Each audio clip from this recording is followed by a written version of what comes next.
Assalamu alaikum, Brother Benjamin. Alaikum assalam, Brother Naeem. Good to see you, sir. It's good to see you, too. This is Al-Islam and Community Issues, and we welcome you to our show today. I will be your host, Brother Benjamin Shabazz, and one of our very special guests is Brother Naeem Sharif. Again, we say Assalamu alaikum. Alaikum assalam. Before we start the show, we want to open it up with the Spirit of God by a brief introduction. Bismillahir Rahmanir Rahim. With the name of Allah, the merciful benefactor, the merciful redeemer. Ameen. Ameen.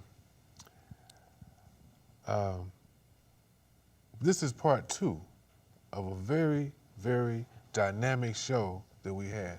And it's about your visit to Oakland, right? Yes, sir. The 50th anniversary of the Black Panther Party, which started in 1966 to 2016.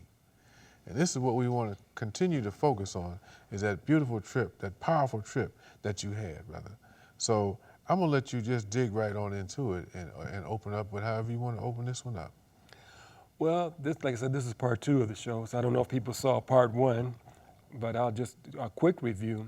The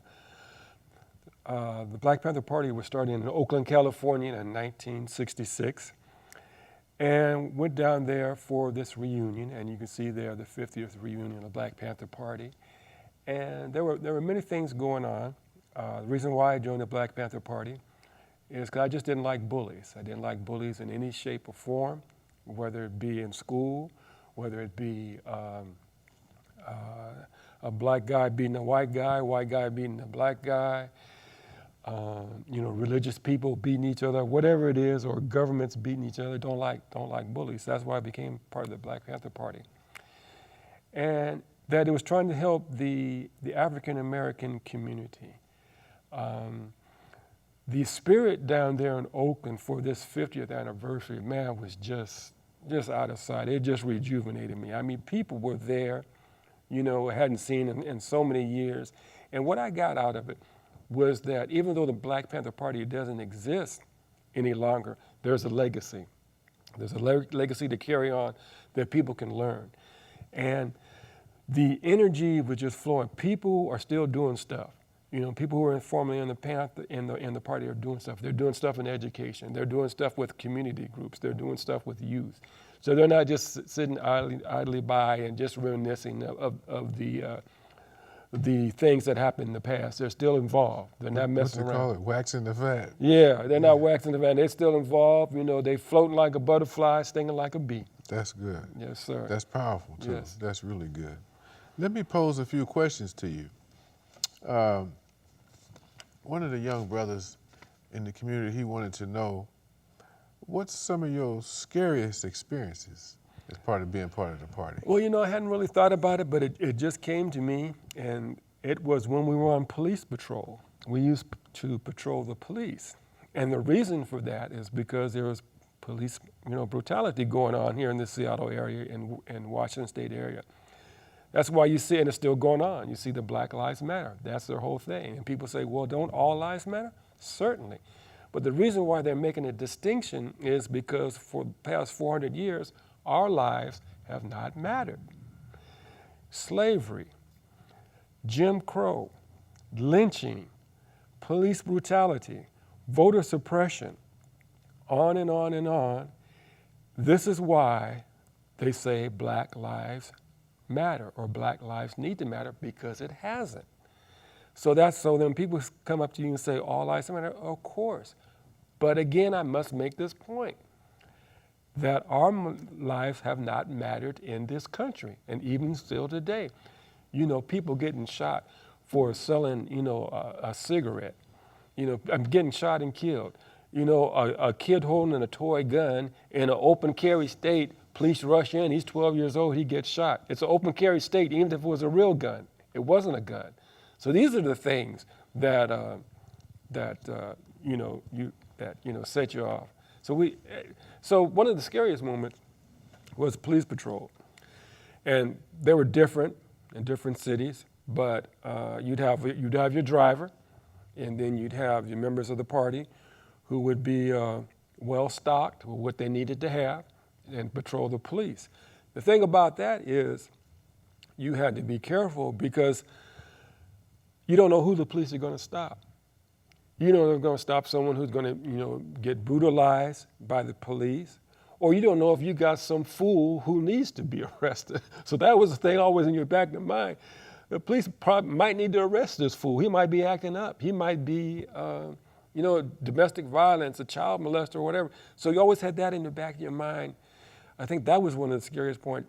You want to do the right thing, just like the police officer hopefully want to do the right thing. If they get in the situation, they don't know what they're going to face. So that was the thing on patrol, because you didn't know what was going to happen. And I think that was. On that note, when we were in Oakland, I think maybe near the last day, there were about 4 or 5 of us. We went in this convenience store just recently. And we went in there, to get some, whatever it was. I think one of the brothers wanted a soft drink. So we all went in there to get something. So then within two highway patrolmen came in there. So they saw one of the brothers there, and we don't have really a good picture of him, but it was Ron Johnson, and he had a suit. and his suit, it's one of those suits. So the highway patrol officer says, I like your suit. So Ron says, well, I like your suit too, And so then we noticed that they had, the highway patrol, they had the black stripe over their shield. So we asked them, well, did someone, pass away or whatever? And they said, yeah. And so then we said, well, what happened? We're thinking maybe it's an accident, motorcycle accident. He said, no, he got shot. So I think the feeling was, that we were concerned about that. Now you say, well, wow, man, Black Panthers, former members of the Black Panther Party, they were concerned. I know I was. I don't want to see an officer get killed, and I don't want to see black folks get killed when it's not necessary. So, there's a lot of dynamics. There's a lot of things going on here. There's a lot of history. We had our weapons for self-defense, but we had other things. We had, our survival programs. So the long and the short of that, I think the police patrols for me were one of the things that you just didn't know how this was going to pan out. And if it did pan out, you wanted to be right. Right, yeah. So what I'm hearing is that really being a Black Panther member, especially on the police patrols, was a real test of your courage and your intellect put together. And now looking back on it, you realize that, and at least I know in my case, that God is most merciful. Yes, sir. You can't put it no better than that. So let's talk about wait just a second. While you're waiting, that picture there is showing back in the day when Huey P. Newton was arrested. Okay. And then these are people saying free Huey thing. And this went all around the country. It was like free Huey P. Newton. And there it is. You can see the people in their berets, and the sisters. Women were very involved in the Black Panther Party. So, Huey, they tried to kill him several times. So that day that he was arrested, they said that he killed a police officer and so forth. But they tried to kill Huey P. Newton about twice that same day. And this was something I learned when I went down to Oakland recently. So there was, there's so many stories that I learned just going down there that I never knew or had forgotten and so forth. But go ahead and ask your question. Twice the same day? Twice the same day they tried to kill Huey P. Newton. Now, I wanted to ask you a question. The Black Panther Party has the emblem of the panther. Right. Could you comment on that? Well, the panther is an animal that, if you leave it alone, basically it'll leave you alone. But if you back it into a corner, it's going to come out swinging. So that was one of the reasons why they had that emblem. And also it goes back to SNCC, SNCC, Student Nonviolent Coordinating Committee. That was the emblem they had, so the Panthers adopted that. And some of this stuff came from, if you do your research, the Deacons of Defense. These were African-American men that were down in the South that just got tired of being messed over. So they took up weapons. So it was like, you're going to come in here, okay, it's going to have to happen. We're just not going to sit by and be passive. So that was one of the things of the civil rights movement. You had civil rights movement. You had a lot of things going on. You had the civil rights. You had Martin Luther King was one aspect of it. And another option was the Nation of Islam. Another option was the Black Panthers. Other options, Black student unions. You had so many, the anti-war movement, all these different movements, were going on at the same time. So people tried to fit in where they thought they should fit in. Everybody had, something to offer. I saw a picture up here. Okay. There's the sisters there. And like I said, the women, even today, the women were involved. They were much as the Panther Party as anything else, and they were out there. Now, this is a picture of some of the kids being served at the free breakfast program. And this was going around different cities in the United States. Now, this program was established to help hungry children. You go to school hungry, man, it's hard to concentrate. So what happened was that the federal government realized, well, what? These bunch of Negroes here, these so-called militants, they are feeding the children. So this is how the program got established in the federal government, and also the free lunch program, because they saw the Panthers doing this, and they said, well, we can't be upstaged by this. So all these people are getting free lunch, breakfast and lunch.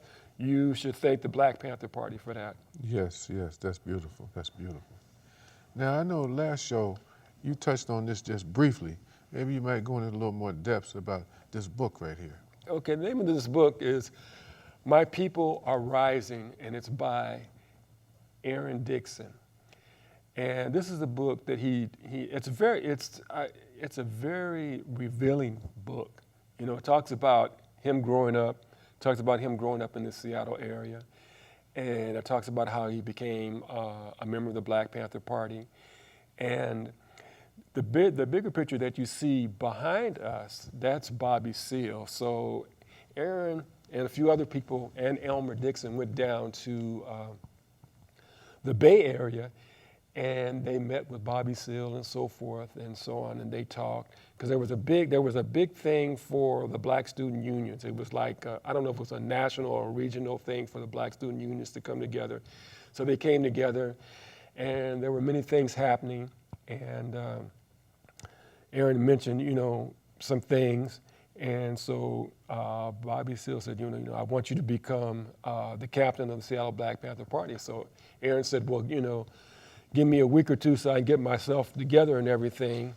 And that's kind of how that evolved. And that's something that Aaron can talk about a little bit more at another time. And also Elmer can talk about that in depth. This is a picture. Oh, this is a good picture.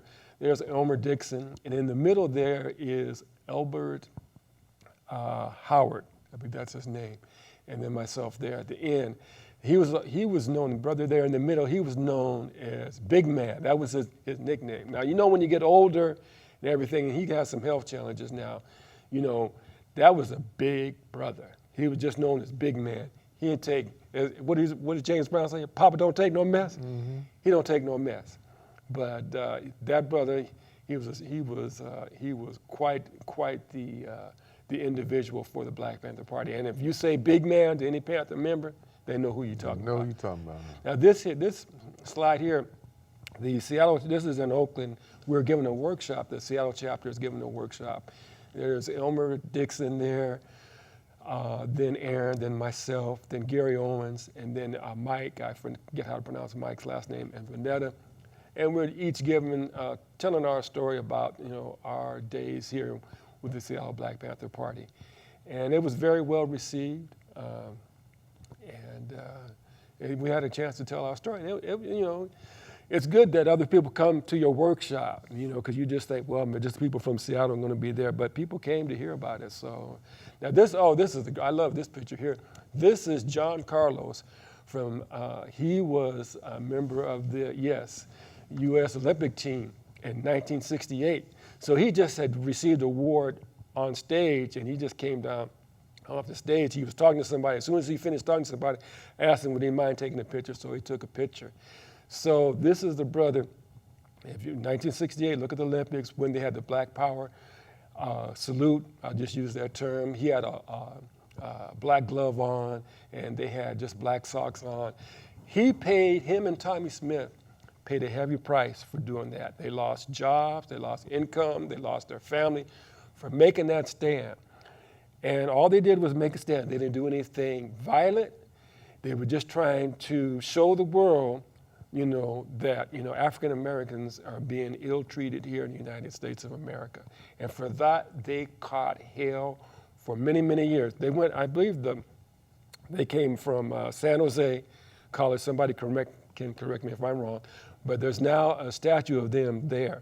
So when you see that picture, Google it, John Carlos and Tommy Smith.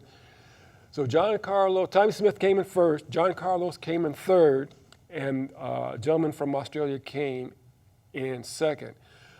Carlos would have came in second, but what he did, if you notice in a sprint, that now Usain Bolt, he can do that. He can look at you and see where you're at, but these guys couldn't. So John Carlos looked to see where Tommy was because he wanted to make sure they were 1 and 2. And when he did that, the guy from Australia, got second place. But the guy from Australia, I forget his name. I should have had it down here for him. He caught hell because he supported them. And when he caught hell in the Olympic Village, and he caught hell back in Australia because he supported these guys for trying to stand up for rights. This next, I want to comment on that. I Go remember ahead. that. Yeah. I think they had an article about him in the Muslim Journal. Yes. Because the two brothers asked him, they told him what they were going to do. Right. And they asked him did he still want to stand on the podium with him. Mm-hmm. Although he didn't have his hand up. Right. He said yes. He said I believe in what you believe in. Mm-hmm. And he stood with him. Yeah. Yeah, I remember that. And he caught hell for that, the guy from Australia. This next picture is Elmer Dixon in the middle, and then Rafael Flores, and then myself. While we were there on a Saturday, we went to Rafael's, his studio, and he did an interview with Elmer, and he did one with me. And Rafael, I know him from the neighborhood. Used to coach him in basketball, him and my son. So it was fantastic to see him. And Rafael is just, he's teaching, he's doing the studio thing. He said he got 3 or 4 jobs that he does. So that was just great to see him there. Oh, one other thing. There was also a workshop done that was called the Rainbow. Well, this picture here, this is a good picture here. Go back to the picture there. This picture there is Elmer Dixon. And in the middle is Kathleen Cleaver. She used to be, or the former wife of Elridge Cleaver. And then myself there next to her. So I saw her there and we took a quick picture. There was a workshop that was done also there, the Rainbow Coalition, and it talked about coalitions that the Black Panther Party had. One of the coalitions was with the Young Patriots. They were a Caucasian group that we had a coalition with. Also the Brown Berets, and also the Young Lords. So these were coalitions that we formed, that we learned that you just couldn't do it on your own. You took care of your community, but you formed coalitions with other communities. So this in the religious community, this would be like almost like interfaith. You're forming coalitions with other people because you can't do everything by itself. I mean, sometimes you get help from where you least expect it, and sometimes you catch hell from where you least expect it. This next picture is Tarika Lewis and Vanetta. This was something that was done in Seattle at the Washington Hall. Washington Hall is there on 14th Avenue, right off of Yesler. And Tamika was the first woman in the Black Panther Party. She helped with the clinics. She helped with all different stuff that the party needed. And she's also an outstanding musician. So that was it. This next picture is in Seattle. This is a picture of a bus. It's going to Mount Lake School. And that